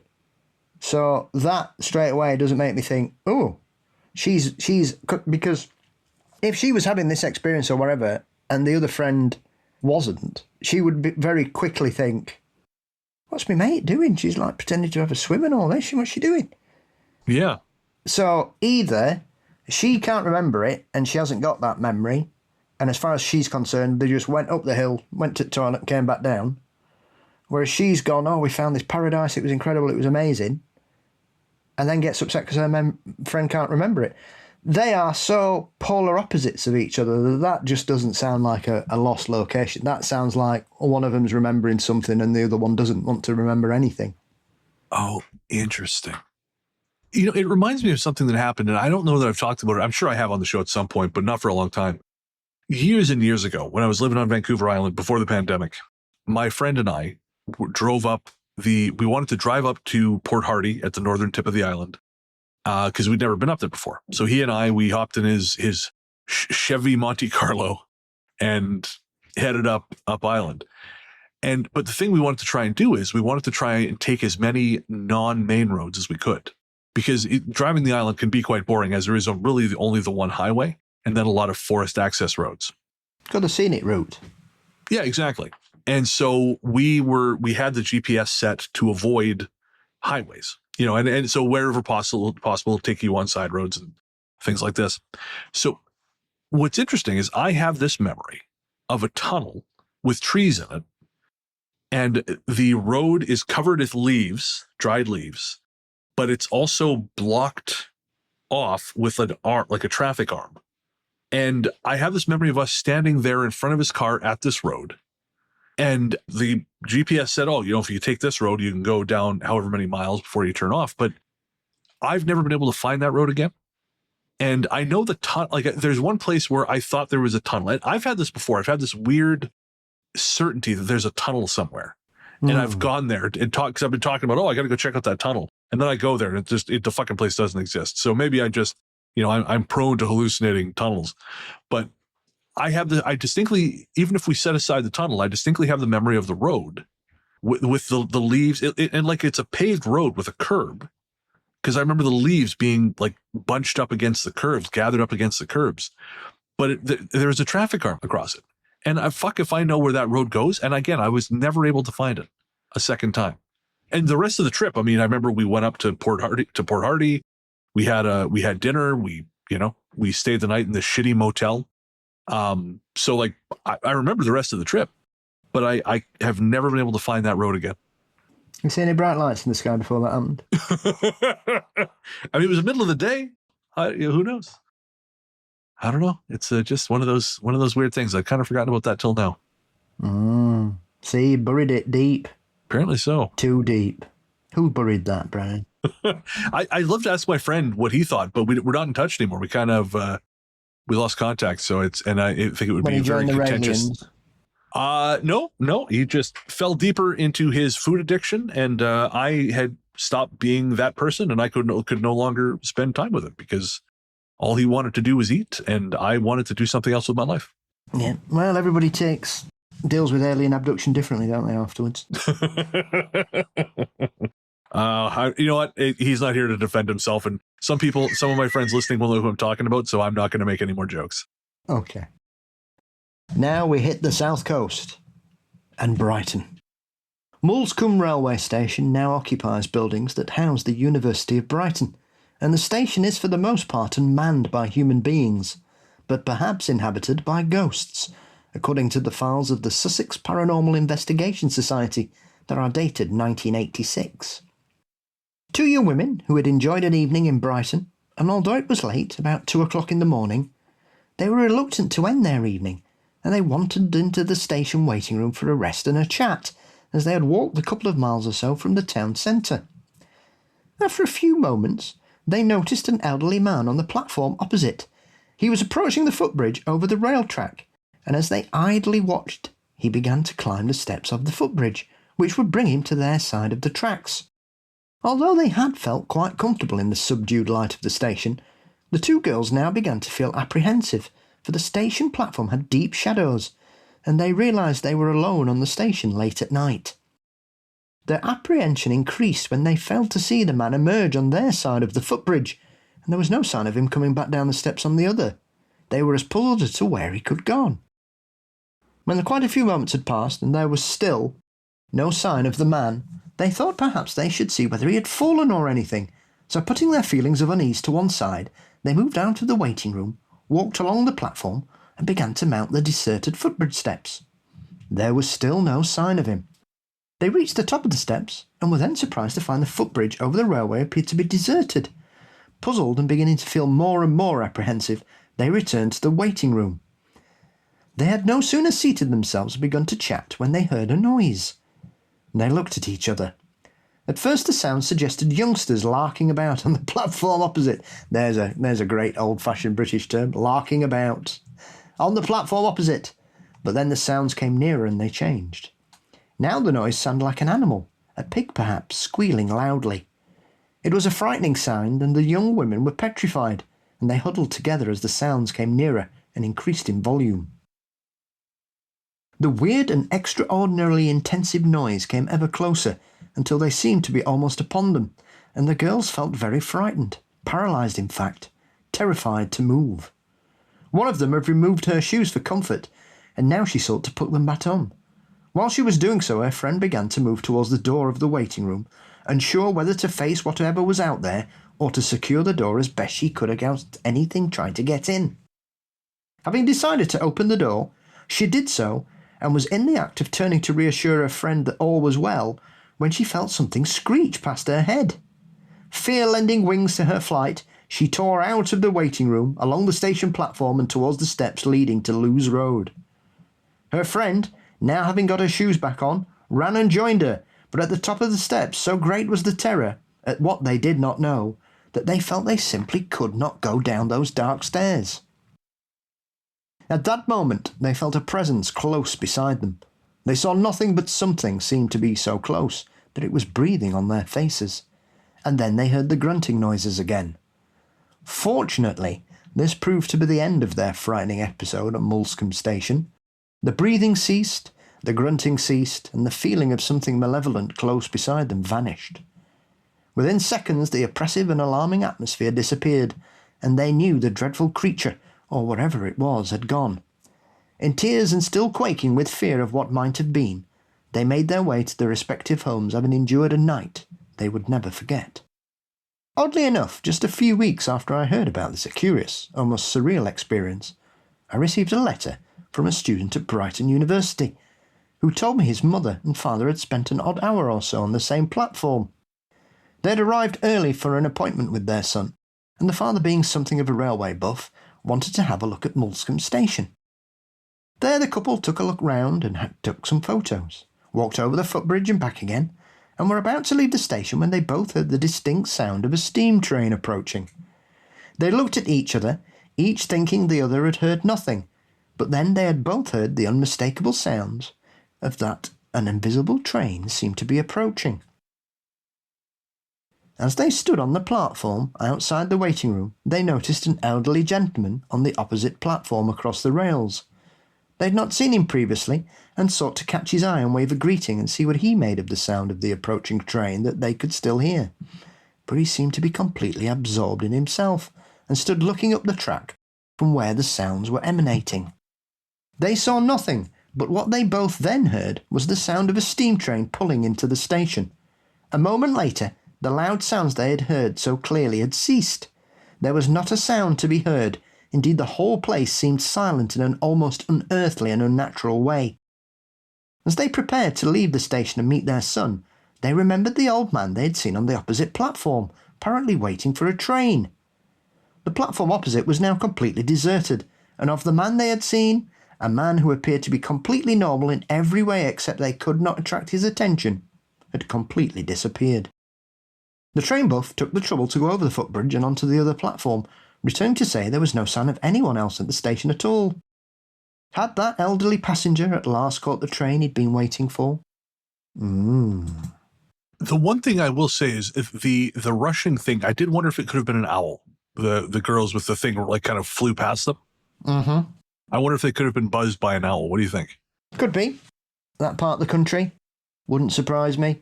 And obviously, owls are very common, nocturnal predators. City like Brighton and its suburbs, I would imagine, will have tons of them. So, could be. But then owls aren't known for being very quiet either. I mean, they do fly. They are silent. You know, I know this firsthand. Up close and personal, I took my mum to an owl flying demonstration a couple of years ago inside a building. And it's like they're like angels. They just float about. They don't make a noise. And they're just like... Yeah. And obviously we've got the beautiful one that's round here that you can see flying. Doesn't make a sound. Doesn't make a sound. It's incredible, really. What with that and the bats just flapping about everywhere. You know, it's amazing, really. So an owl would be my main suspect for what came flying past because, like I say, they don't make a sound and they can swoop. They are incredible flyers. So that wouldn't surprise me, to be honest. As for the old man and the piggy noises and things like that, Yeah. that's no owl. I've always found train stations in England to be particular, not every one of them, but a lot of them. There is a particular menace in some way. I don't know if it's the liminality of them, but I know there's one. Of course, Nick's family live in Clevedon, or her mom lives in Clevedon, and the nearest train station to there is Yatton. And so we would, we want to go into Bristol, or if we want to go anywhere else, I usually catch a cab to Yatton. And there's something about that station that always just like, I don't know, you're always, I'm always on my guard. And that might just be because I'm not familiar, we don't kind of have that set up here in Canada. I don't know. But there is something about it that strikes me as slightly, as sinister as pushing it, but just slightly menacing. I think that it's different for us because they're everywhere, really. You know, where I grew up, we had one in our village. We had his own train station, which is quite odd, really, because there were some towns that didn't have them in the UK till the 90s. And yet my little village had one. Yeah, Mansfield is a prime example. It didn't have a train station till the 90s. Though, wow, as many people have said, having visited Mansfield, you didn't want them getting out. Keep them there. That might be why there isn't one in Clevedon, come to think. But what I always thought about, the thing I know about, I know something else about Muscombe train station. Oh, do tell. It's got a shuck legend attached to it. Oh, interesting. And because one of the things about Brighton is it has a late night service from London till the early hours of the morning. I know a friend who fell asleep on the train and was meant to get off in Sydenham and woke up in Brighton. Right? Oh. It's not fun. So, yeah, I believe it. And I think it's only about 45 minutes if you get the express from London to Brighton. It's not far. Yeah, I took the train from Brighton to London and it was pretty quick. Yeah. And it's beautiful, quite scenic, lovely part of the country. So it's always had this reputation, that particular area of Muscombe, of being a shuck location. And many a traveller had claimed over the years to hear panting, dog barking, whining, and or seeing a large black dog with glowing red eyes in the vicinity of the station and even on the platform on occasion. Oh, shit. So I'm quite surprised Underwood didn't mention that because it's quite well attested because there are a few train stations in the UK that are classed as haunted, not just in the underground. I think there might be one in Cornwall, Torrington, I think. And there's Ashton Moss up north, I think, which is in... Not sure if that's in York. It's in the Pennines somewhere, I think, Ashton Moss. So that's quite that. But there are people claiming to see old-fashioned station workers and railway men and the like, and hearing steam trains when they're not running, those kinds of things.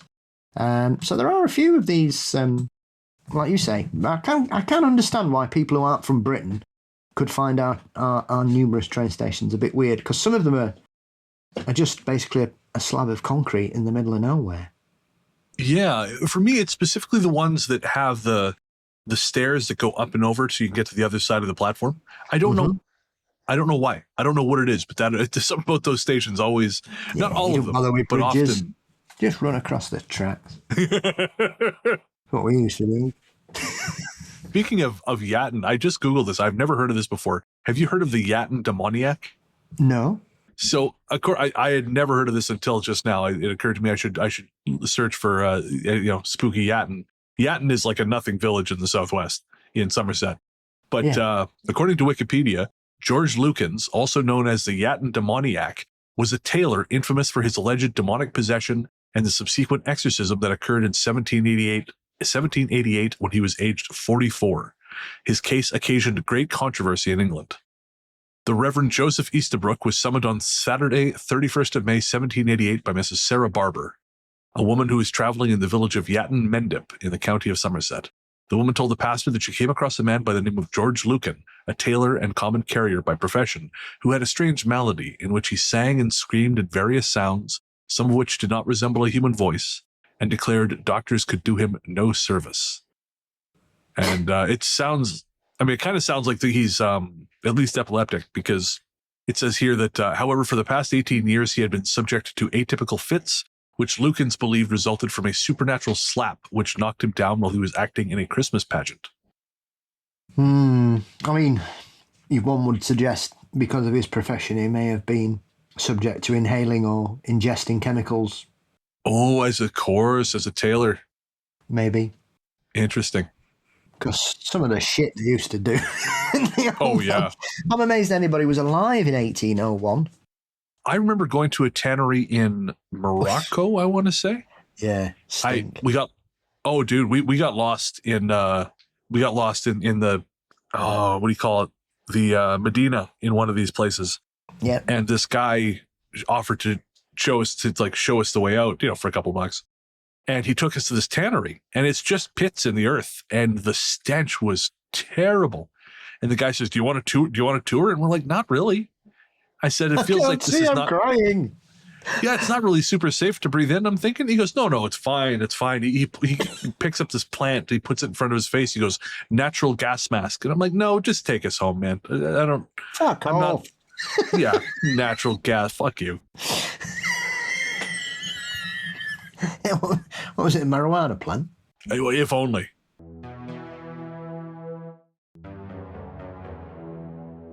Our final story for tonight comes from Heathrow. Sometimes claimed to be the busiest airport in the world, Heathrow still has time, it seems, for ghosts and ghostly activity. The European Terminal 1 VIP lounge has a reputation of being haunted, and a diplomat from an African High Commission in London is just one of many people who believe they have seen the disappearing ghost of a man in a light gray suit there. Claire Baker, a catering officer in the VIP suite, reported that the diplomat concerned was, quote, petrified and ran from the lounge and refused to use the room again. He said later he had seen the lower half of a man in gray trousers standing in front of him. Claire believed she had seen the same phantom. She saw the man and wondered whether he needed any help, but as she approached him, he suddenly vanished, and there was nowhere he could have gone without her seeing him. To leave the lounge, he would have had to pass her. However, she did not feel afraid and thought that whatever it was friendly. A policeman, Eric Harris, also experienced a strange presence in the VIP lounge and said, "I'm a skeptic about the supernatural, but I can't explain this." In 1975, a bowler-hatted ghost was repeatedly causing some concern when he seemed to enjoy being run over by police cars, and leading them on a wild goose chases at the airport. An account of the ghost's activities was published in the Metropolitan Police Report, police journal The Job, under the heading, "Airport Ghost is at it again."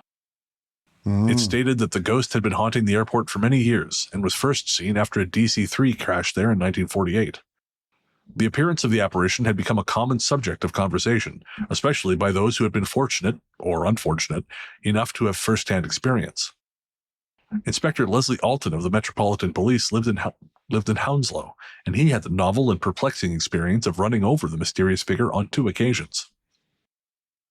One dark evening in 1970, he saw the figure walking on the main runway, and it was picked up on the control tower radar. For more than 3 hours, the reports continued, and each officer who ventured out to find the person responsible came back empty-handed. Finally, Inspector Alton had permission to go out to the runway with 3 police cars, and with headlights on and every man on the lookout, the whole of runway 1 was searched. They found nothing. Fire appliances and motorcyclists were called in to help. Inspector Alton was determined not to let the man get away. "I thought it was someone giving us the runaround," he said later. Then the control tower reported by radio to the police car, "You've just run over him." Now he's behind your car and walking away from you. All the search vehicles turned, and so he was told, he ran over the man again. It was a weird feeling, said Alton, an airport policeman for 20 years. There was nothing here. During the whole time, I saw nothing.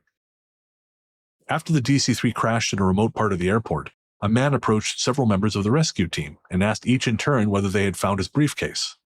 Yet there were no survivors of the crash, and this was confirmed by the passenger list.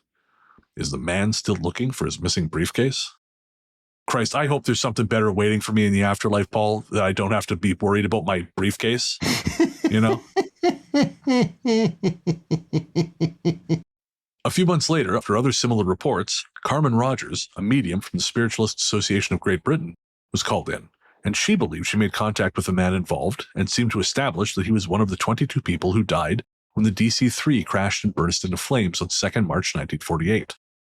She revealed his name was something like Thomas Alperton, and he had a wife called Mary and 2 children.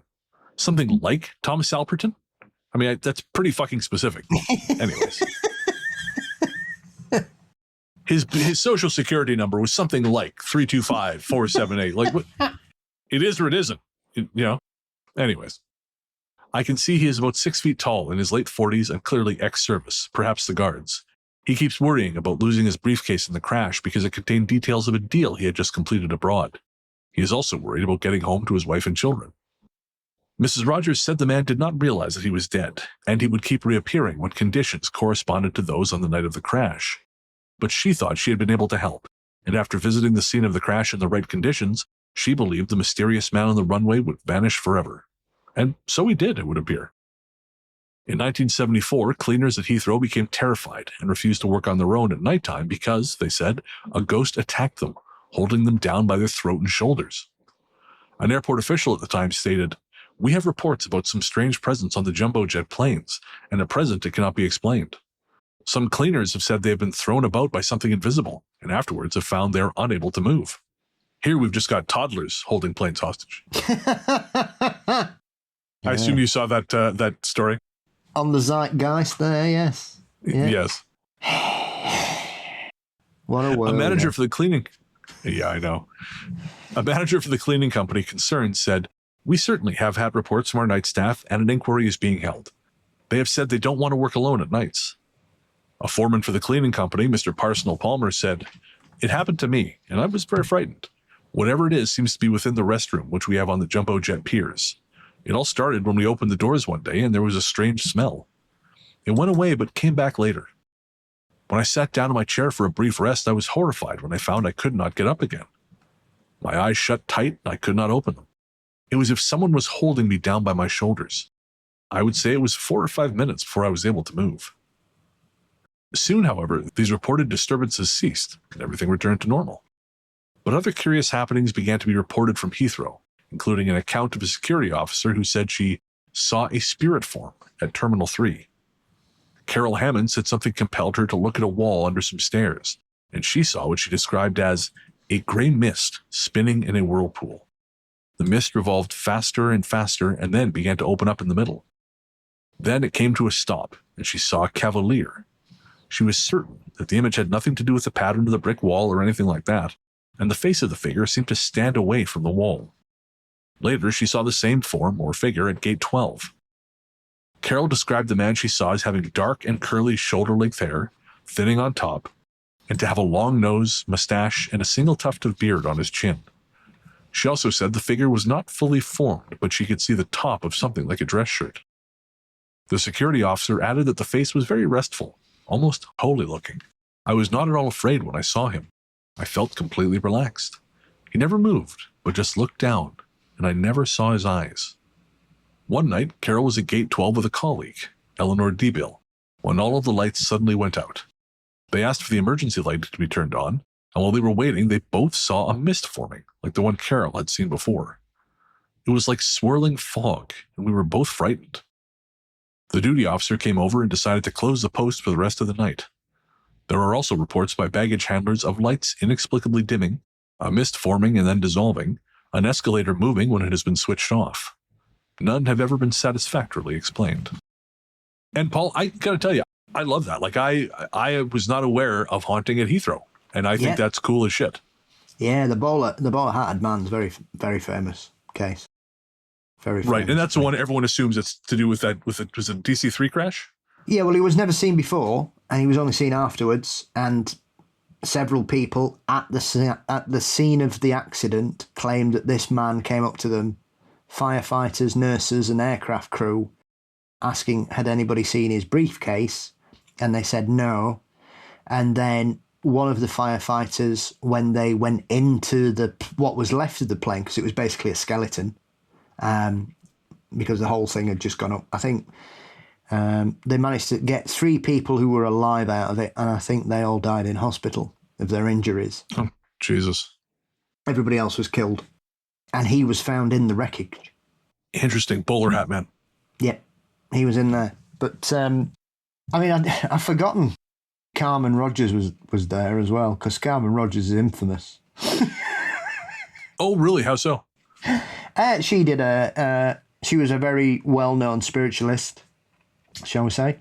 And in 1979, she recorded a live seance album as she tried to communicate with Elvis Presley.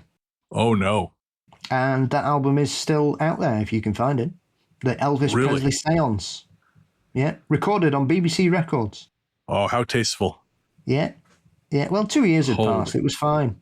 Oh, yeah, jeez. Get over it. Yeah, she was she was one of the most visible spiritualist psychics of the 60s and 70s in the UK. Her and Doris Stokes were basically the cartel of psychics. All are welcome here, love. All are welcome. Come into the lights. Come and spread your joy. All are welcome. All are welcome. Oh, man. It's always, I'm going to be honest with you. I tend to find it's always the people who tell me how welcome I am that really don't fucking want you there. Or at least if they do want you there, they want to rigidly control the experience of your being there. This has been my experience. This is like, I have all the people I've met who are like, oh, well, you know, I'm about love and light. It's like an immediate red flag. Yeah. Yeah. I mean, I met Doris Stokes when I was a young person. I didn't know who the fuck she was. Do you remember much about the experience? I just thought she was a very nice old lady and she looked like my grandma. They were very similar looking. Short, white hair, glasses. But she was top tier psychic in the UK, Doris. And that was my very bad impression of her. All are welcome here, love. Come I see, okay. Come into the light, love. You're welcome. Spread your joy. So yeah, because my grandma was obviously in that circle. So I obviously didn't know idea what was happening when I was 4. Right, of course. But yeah, she was friends with Doris. So do you think she was legit? Okay. I mean, I didn't have any experience of her doing it. I mean, you know, I never knew much about my grandmother's abilities because by the time I was interested in this subject, she was extremely frail and she passed away. As I've mentioned before, she died on my 18th birthday. My mum said, typical, you know. That's it. So I never really spoke to her about that kind of thing, but she considered herself to be a white witch and did readings, did tarot, did tea leaves, would never do it for pregnant women, as she'd once predicted a miscarriage. Oh, yikes. Yeah, that's fair. And so she was quite well known. People would come from far and wide to speak to her. Bank managers and all kinds of people asking her about investments and all kinds of stuff. It was quite weird, actually. Knowing what was going on and not really having any part of it. So I've only been able to piece together, you know, bits that my mum remembered and things that my grandfather told me before he passed. But yeah, so Carmen Rogers was in that, like I say. And if you ever want to listen to the Elvis Presley seance, you will be able to find it on YouTube. Oh no! Okay, obviously I have to listen to that. But like I say, yeah, Heathrow's a very odd thing. I mean, the cleaner attacks are quite well known. The bowler hat man's quite well known. Like I said, that incident with the Met and people chasing something around for 3.5 hours was very widely reported at the time. Hit the press and everything. That's bonkers. So it is interesting, and I've often thought this about airports. They're one of those places that I expect to be haunted because of the emotional resonance of those locations, because there are so many people travelling through them from all parts of the world, all travelling for very different reasons. Some people coming for love, some people coming for funerals, for loss, returning home, leaving. It's just a whole bag of emotional baggage that comes through there, along with the people and their suitcases. And so I would be very surprised to not find ghost stories at big airports, especially major ones like Heathrow and some of the big ones in the States and around the world. I would be amazed if there aren't haunted airports in Canada and America and Japan and China or wherever. Wouldn't surprise me in the slightest, but Heathrow's probably the best known in the UK.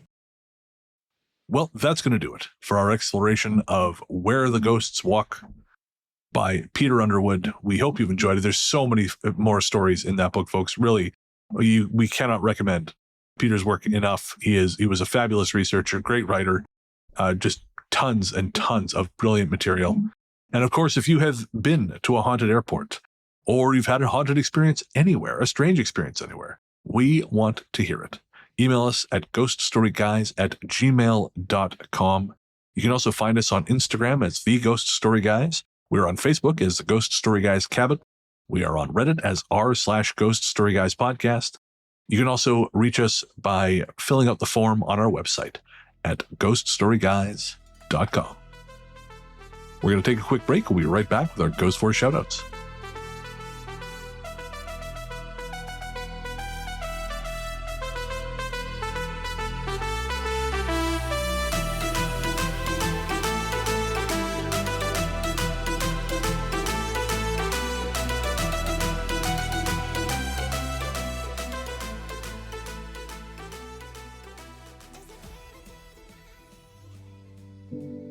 Hey there, listeners. Before you reach for that skip 15 seconds ahead button, I promise you this isn't an ad. We wanted to take a minute to talk to you about mental health. On this show, I've always tried to be as honest and open as possible about my struggles with depression and anxiety, because even though we've come a long way towards acknowledging the very real damage these things can do, there is still way too much lingering stigma about reaching out for help. And when you start to feel like there's no help, it's easy to start feeling like there's no hope. But Paul has joined me today to remind you there is always hope and there's always help. We're not going to try and talk you out of self-harming right now, because we know that's not how it works. Instead, what we wanted to do was tell you something now and hope that should things get bad, you'll remember it and make a phone call or send a text message before you make any permanent decisions. As someone who knows all too well just how important mental health can be, it's never too late to reach out. In Canada, the number to call is 133-456-4566. In the USA, the new number to call is 988. That's 988. In the UK, the number to call is 116123, or text SHOUT, that's SHOUT, to 85258. In Australia, the number to call is 131114. However bad shit seems, it will pass.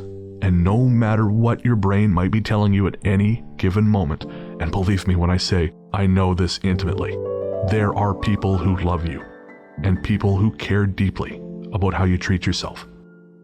Should a time come when you find yourself despairing, please know that we've both been where you are, and there is a way back to the world. Take care.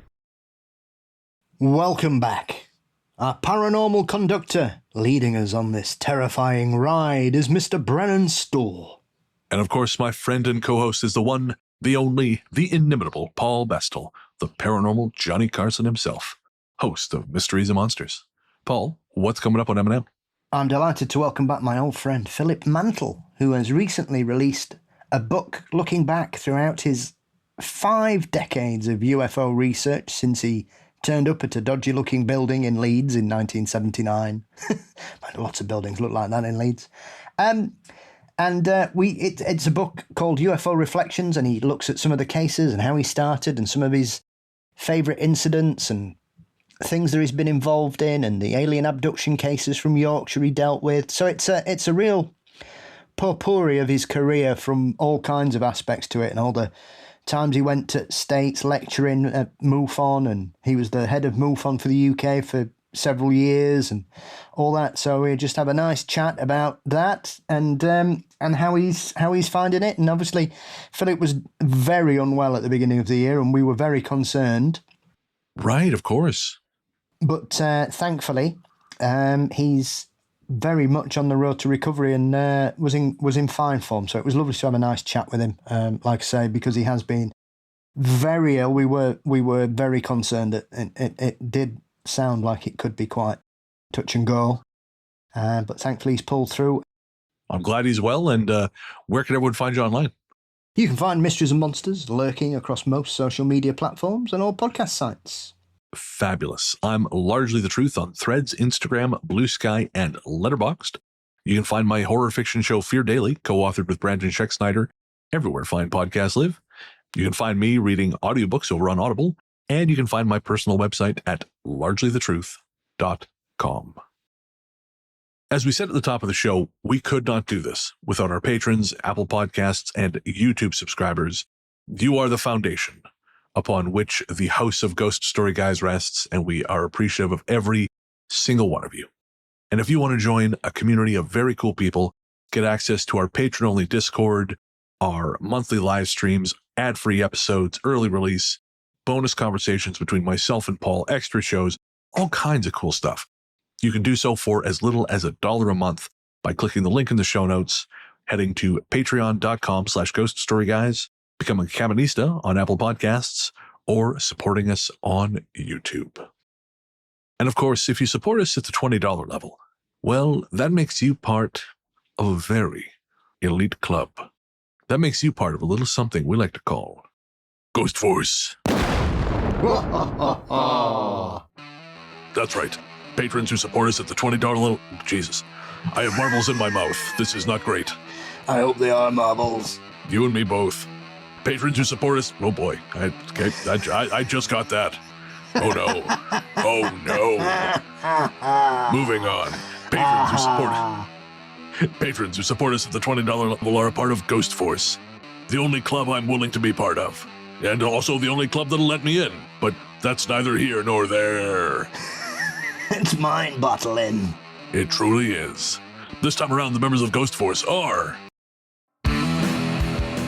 Ethan Saragon, Alyssa, Amy Chamberlain, Beth Whitaker, Corinne Wilson, CT, Dextrous, Eric Abel, Hannah Brown, Jane Moores, Janani Bananani, Jenny Bernanani, Jennifer Mullen, Joseph Como, Karen, Liam Hudak, Libra on Fire, Macman, Mark Sebler, Maggie Megadeth, Melinda Storms, Merlin Hanson, Nicola, OTR Trucker, Peter Guns 08.5, Yeehaw, Rebecca Brink, Rockin' Ronnie Shenanigans, Ryan Hoskin, Rin, Serenity, Trash Panda Kit. Wolfie, And it would be weird if I did the voice, so Paul, take it away. Zippy, Zippy, yes. You are the few. You are the spooky. You are Ghost Force. Ghost Force,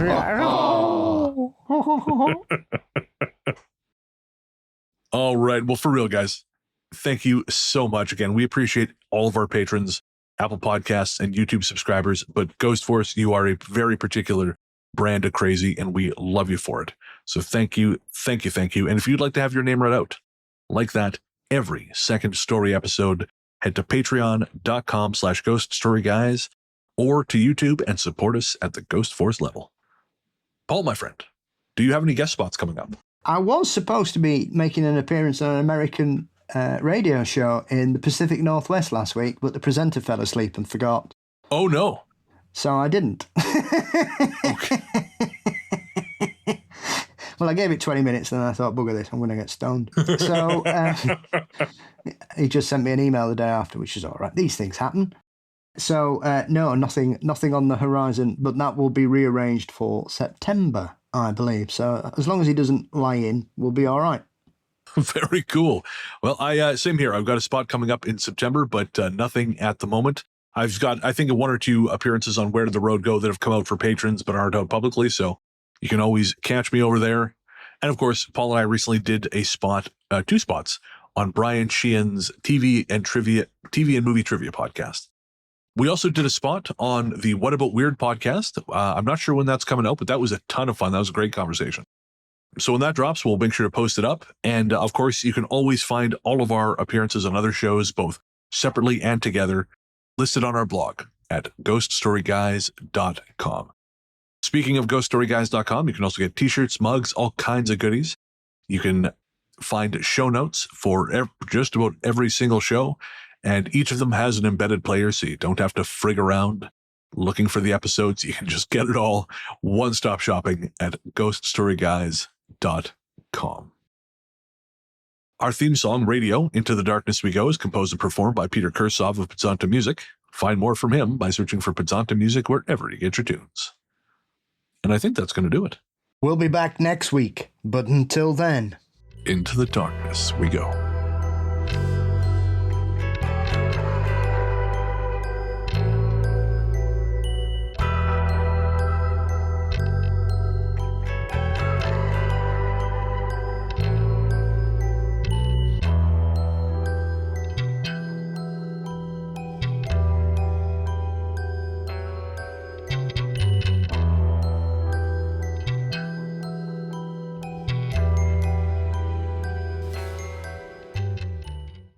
No, it doesn't count down anymore. Okay. Oh, it did for me. Oh, I guess I just don't rate a countdown over here. And I don't know. I'm just Maybe saying. you need glasses. Well, probably. Yeah. I need like 3 or 4 contact lenses stacked on top of each other. Yeah, they mentioned contacid now. The only thing I put in my eyes is drugs. You really do. If anything ever happens in my life, they've only got to look at me like Prime account. I'd be banged up, mate. Well, I was going to say, or the hundreds of hours of podcasts you've done. Well, that's the thing. That's the other thing as well, right? You often, when they, I'm not sure if it happens here in Canada, but here occasionally when somebody gets done for murder, they'll say, he was a true crime obsessive. And I'm thinking, there's fucking millions of people in this country who are true crime obsessives. Are we all going to get, if we do anything? Oh, he stole a loaf of bread from the supermarket, but he was a true crime obsessive. Was he planning a murder? Javert's like, I knew it was going to be that asshole. Or if it's Russell Crowe, he sings it, but really off key. I knew we were a bad un. And a bad un he'd be. I'm virtuous because I have a tiny peen. Sure, Jan. Yeah, that's 30 years ago. So he's been a shithead for a very long time. But at least he's not Russell Brand. At least he's not Russell Brand. And It's not high praise, is it, that? no, I was going to say that bar is a broomstick on the floor. I don't like telling people not to complain about things, but the ads thing, I'm like, nope, this is just the world, man. I don't like it either, but this is where we're at. Sorry, I misplaced my glasses. Oh yeah, no worries. That as someone who's had them for many years, that's going to happen for a while. Yes, I've noticed that. I've lost them 3 times in a week. Yeah, it's like when you get married and you get the ring, you're going to fiddle with it for the first year.